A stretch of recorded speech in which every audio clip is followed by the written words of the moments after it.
مستر عبد الرحمن.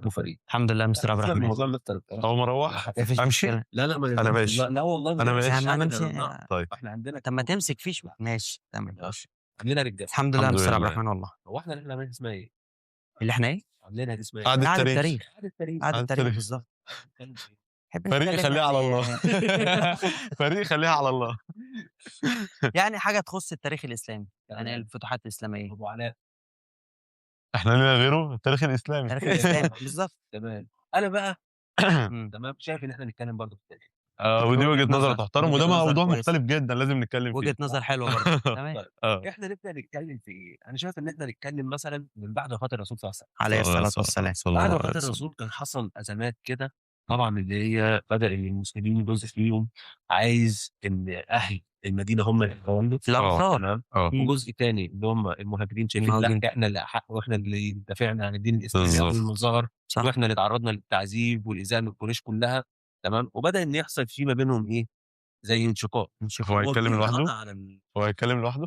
لا ما هو احنا طبعا جايين مستر نتكلم عبد الرحمن احنا هنضيف له. مش مدينا فرصة هنضيف نتكلم. برضه، بس مستر عبد الرحمن لازم أنا نسمعه أقوم ونسمع أمشي. وجهة نظر. أنا لا لا لا أنا أقوم خليك أمشي. خليك يا مستر طيب. علاء. أصل أنا اسمع. قيمة وقامة ولازم أمشي. لا لا والله طبعا أبداً. لا طبعا يا ماشي. مستر علاء، ووجودك برضه هيكون إضافة كبيرة لينا. اتفضل. فالفكرة إن بعد ما الرسول صلى الله عليه وسلم اتوفى، طبعا زي ما مستر عبد الرحمن قال هم انقسموا لفريقين، وطبعا الأنصار اجتمعوا في مكان بيسمى سقيفة بني ساعدة، وكانوا طبعا بيفضلوا واحد منهم.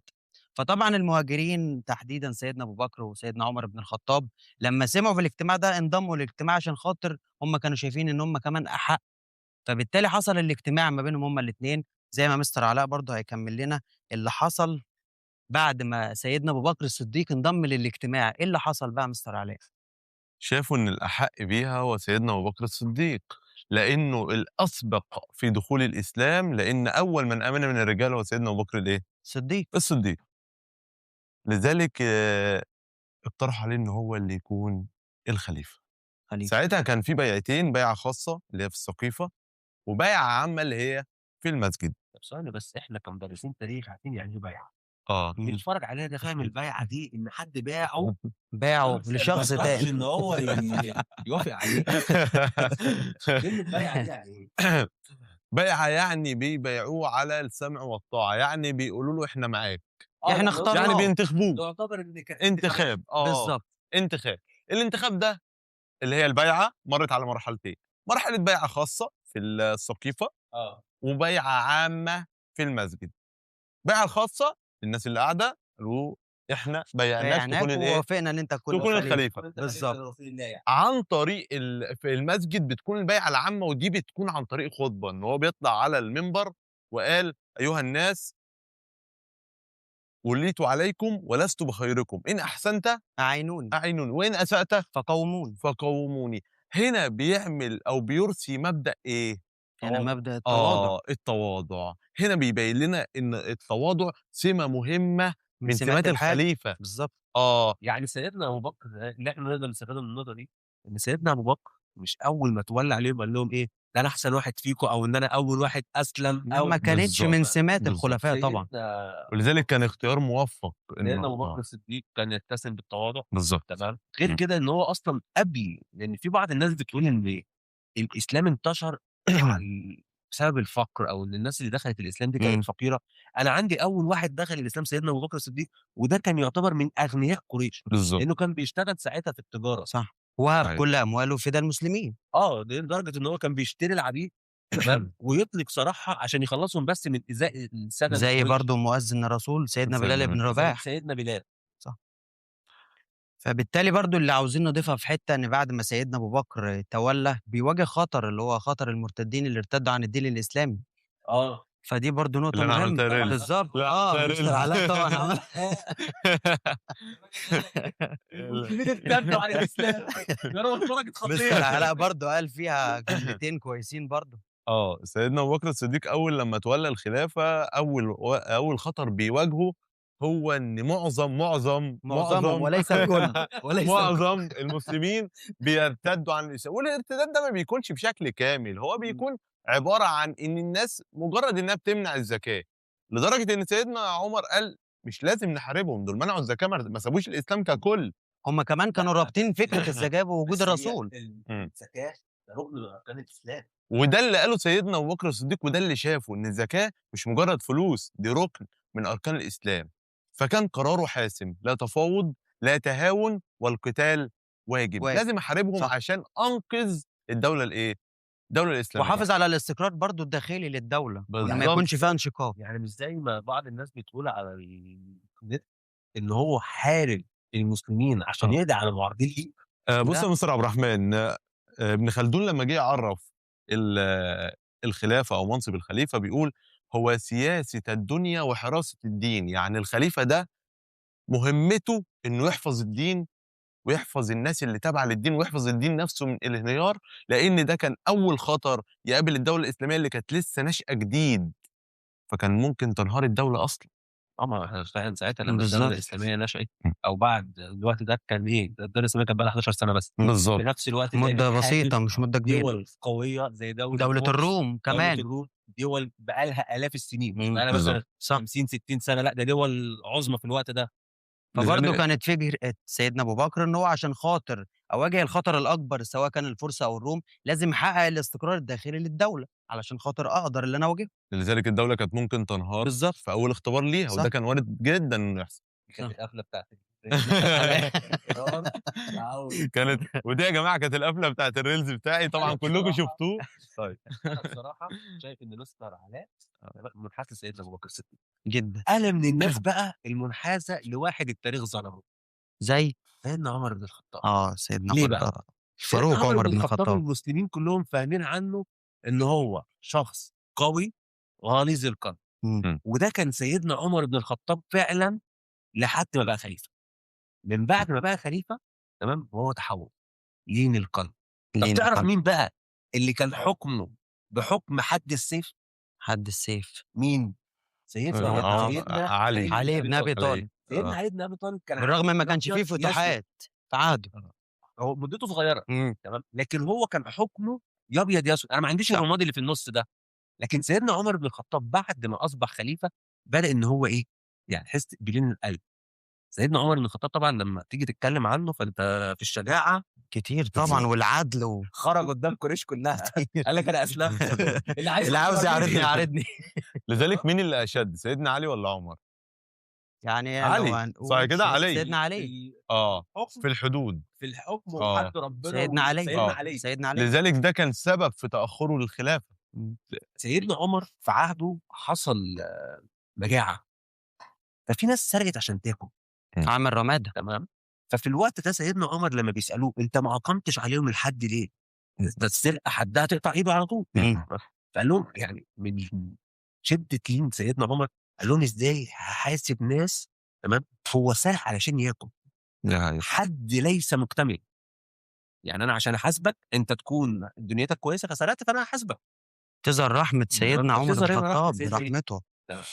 غير طبعا اللي بيبعت لسيدنا عمرو بن العاص ساعتها كان تم فتح مصر، كانت مصر دخل الاسلام ساعتها وكان ايه كان خلاص السبب في تاخره في الخلافه ان كان في بيختاروا ما بينه وبين سيدنا عثمان. اخر كلمه اتقالت للاثنين لسيدنا علي ان تحكم بكتاب الله وسنه نبيه والشيخين من قبلك ابو بكر وعمر. سيدنا علي كان عارف ان الامور بتتغير والزمن غير الزمن، فما كانش ما كانش هيقدر يقيم نفس الكلام اللي هم عملوه ويعمل نفس اللي عملوه، كان شايف ان الزمن بيتغير. لذلك سيدنا علي بيقول لا تربوا ابنائكم كما رباكم اباؤكم فانهم خلقوا لزمان غير ايه؟ غير زمانكم. زمان. سبحان الله. ده اللي احنا عايزين نفهمه للناس اللي عايشه في عصرنا دلوقتي. يعني الناس في تقول معلومات لك غلط. يعني الناس تقول لك لا انت ازاي تعارض تمام اللي كان موجود زمان. ما هو اللي كان موجود زمان دلوقتي ما بقاش هو اللي موجود. بالظبط. احنا عايشين في عصر غير العصور اللي كانت موجوده. بس نرجع برضو لمين؟ يمين. سيدنا عمر. سيدنا عمر بن الخطاب. انا راجل ديمقراطي وارجح رايي. برضه عايزين نوصل يا مستر عبد الرحمن حته برضه، يعني مبادئ الفتح الاسلامي ان الاسلام لم ينتشر بحد السيف زي ما البعض دي فاكر. نقطه كويسه قوي. ليه بقى؟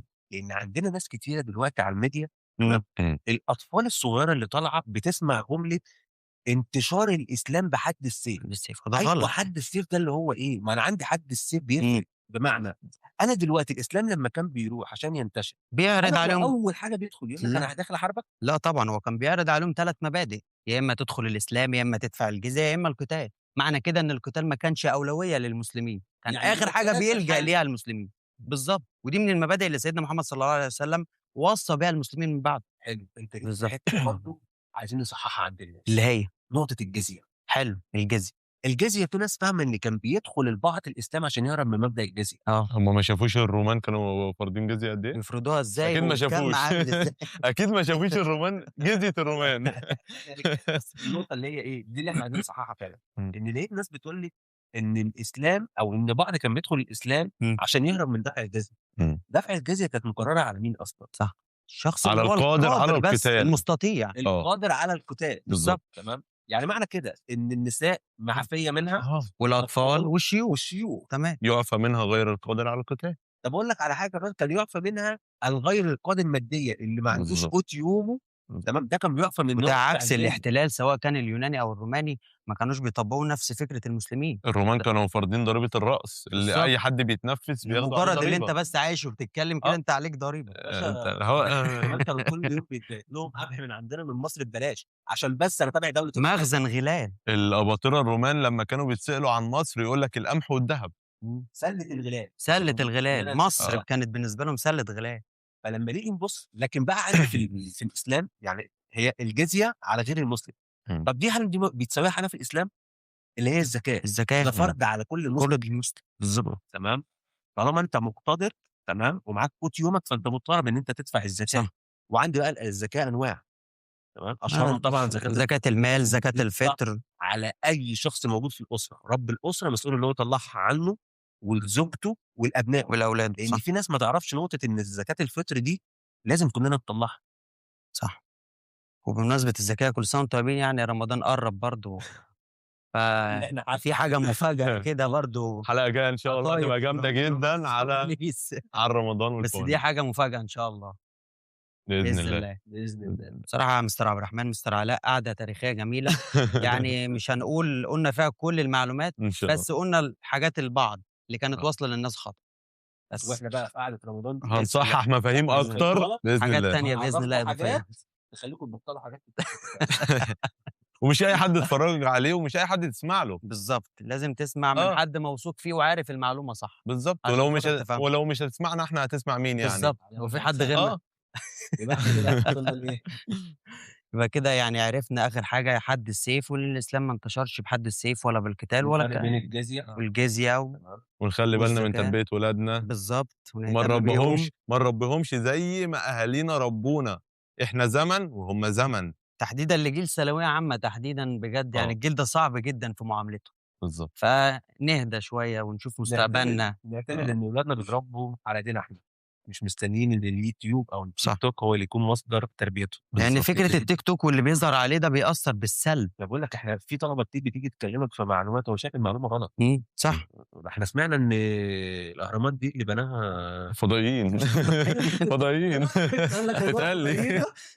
الفكرة اللي عاوزين نوصّلها لهم لمّا تحب تسمع المعلومة اسمعها صح، علشان إمم. خاطر لمّا تيجي تحكيها بعد كده تحكيها برضه صح. الاهم من المعلومه تكون صح ان مصدرها يكون مصدر ثقه. بالضبط. اي حد يقول المعلومه غلط. صح. وده مهم تسمعوا الحلقه الجايه إن شاء الله. قعده قعدة تاريخ. تاريخ. أشوفكم على خير. السلام السلام عليكم. عليكم.